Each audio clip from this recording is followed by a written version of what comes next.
Hello മക്കളെ, welcome back to CMS creations. നമ്മൾ നോക്കാൻ പോകുന്നത് SSLC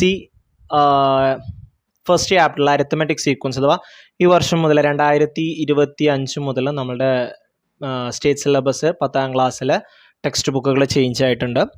ആ ഒരു ടെക്സ്റ്റ് ബുക്കിൽ ബേസ് ചെയ്തിട്ടുള്ള ക്വസ്റ്റ്യൻസുകളാണ് നമ്മൾ ഇനി അപ്ലോഡ് ചെയ്യാൻ പോകുന്നത്. അപ്പോൾ ഇന്ന് നമ്മൾ നോക്കുന്നത് നമ്മുടെ ഫസ്റ്റ് ചാപ്റ്റർ. ഓക്കെ, നമ്മളിതിനു മുമ്പ് എല്ലാ ചാപ്റ്ററും ചെയ്തിരുന്നു. അത് നമ്മുടെ ഓൾഡ് സിലബസ് ആണ്. ഇത് പുതിയ ടെക്സ്റ്റ് ബുക്ക് പ്രകാരം നമ്മളുടെ പേജ് നമ്പറും ക്വസ്റ്റ്യൻ നമ്പറും വെച്ചിട്ട് നമ്മൾ ഫസ്റ്റ് മുതൽ വീണ്ടും സ്റ്റാർട്ട് ചെയ്യണം. Okay, so keep watching. ഇന്ന് നമ്മൾ നോക്കാൻ പോകുന്നത് ഫസ്റ്റ് ചാപ്റ്റർ അരിത്തമെറ്റിക് സീക്വൻസ് അഥവാ സമാന്തര ശ്രേണികൾ എന്ന് പറയുന്ന ചാപ്റ്ററിലെ പേജ് നമ്പർ 8 ക്വസ്റ്റ്യൻ നമ്പർ 1 ആണ്. Look at this triangle made with a dot. How many dots are there in each? Compute the number of dots needed to make the next 3 triangles. പൊട്ടുകൾ അടുക്കി ത്രികോണങ്ങൾ ഉണ്ടാക്കാം. ഓരോ ത്രികോണത്തിലുമുള്ള പൊട്ടുകളുടെ എണ്ണം എഴുതുക. തുടർന്നുള്ള 3 ത്രികോണങ്ങൾ ഉണ്ടാക്കാൻ വേണ്ട പൊട്ടുകളുടെ എണ്ണം കണക്കാക്കുക. ഓക്കെ, ഇവിടെ ഫസ്റ്റത്തെ ഒരു 3 ചിത്രം തന്നിട്ടുണ്ട്. ഇതിൽ 3ലും എത്ര പൊട്ടുകളുണ്ടെന്നാണ് ചോദിച്ചത്. ഫസ്റ്റത്തേൽ എത്ര ഉണ്ട്? 3 എണ്ണം ഉണ്ട്. അടുത്തയിലോ 1 2 3 4 5 6. അടുത്തയിലോ 1 2 3 4 5 6 7 8 9 10. ഇനി ഇതിൻ്റെ ആൻസർ കാണിക്കുന്നതിന് മുമ്പ് അടുത്തയിൽ എത്ര എണ്ണം വരും എന്ന് നിങ്ങൾക്കൊന്ന് പറയാൻ പറ്റുമോ?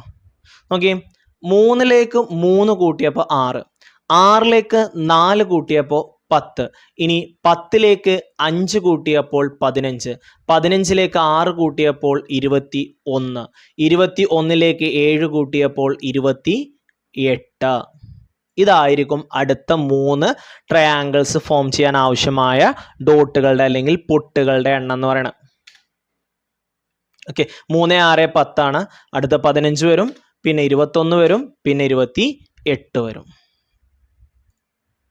ഓക്കെ, 3ക്ക് 3 കൂട്ടി, 6ക്ക് 4 കൂട്ടി, 10ക്ക് 5 കൂട്ടി, 15ക്ക് 6 കൂട്ടി, 21ക്ക് 7 കൂട്ടി. ദാ ഇങ്ങനെ വരും ഏകദേശം. നോക്കി എത്ര ഉണ്ട് നോക്കിയേ, 1 2 3 4 5 6 7 8 9 10 11 12 13 14 15 ആണോ. ഈ ഓരോന്ന് പിന്നെയും കൂടും. 16 17 18 19 20 21 22 23 24 25 26 27 28 കണ്ടോ. അടുത്ത ഓരോന്നിനും വേണ്ട പൊട്ടുകളുടെ എണ്ണം കിട്ടിയാലോ. ഓക്കെ, ജസ്റ്റ് ഒന്നൊരു ചിത്രങ്ങളും ഇവിടെ വരച്ചിട്ടുണ്ട്. ഓക്കെ,